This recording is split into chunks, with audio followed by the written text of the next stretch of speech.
Do you think rich people have more options in the world? Yes, it is like they have more wickets. सोच के वो थोड़ा imitate कर सकते हो, नॉट द पोर्टफोलियो.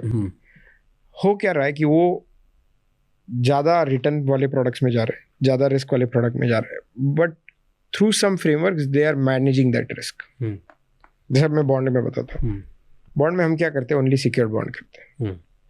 प्लस देखते हैं कि प्रमोटर का ट्रैक रिकॉर्ड सही है क्या. प्लस हमारा एक बेसिक फार्मूला रहता है, अगर एनबीएफसी है तो उसका लिवरेज इतना ज़्यादा नहीं होना चाहिए या नहीं होना चाहिए. फिर हम ये देखते हैं कि वो कौन से सेक्टर में लेंड कर रही है, उस सेक्टर के एवरेज एनपीएस क्या है, इस एनबीएफसी के उससे ज़्यादा या कम है.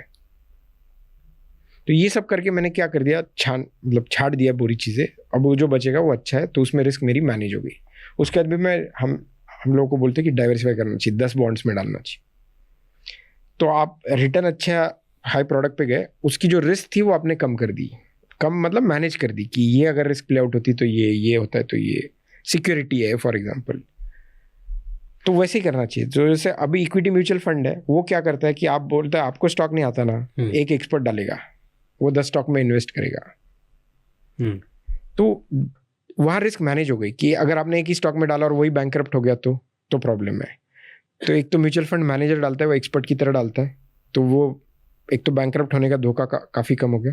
दूसरा वो डाइवर्सिफाई कर रहा है कि एक सेक्टर नहीं चला, वो सभी 10 स्टॉक ऐसे डालेगा जहां उसको लग रहा है सेक्टर बढ़ने वाला है. बट अगर एक नहीं चला, दूसरा ज़्यादा चला, तो ये सब तो आप जब आपके पास ज़्यादा पैसा होता है तो you can diversify well and you can go for higher return high risk product and reduce risk by diversification और बाय मैनेजिंग रिस्क.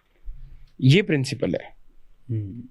तो अगर किसी के पास इमरजेंसी फंड ही नहीं है तो मैं तो बोलूँगा कि कहीं भी मत करो, पहले इमरजेंसी फंड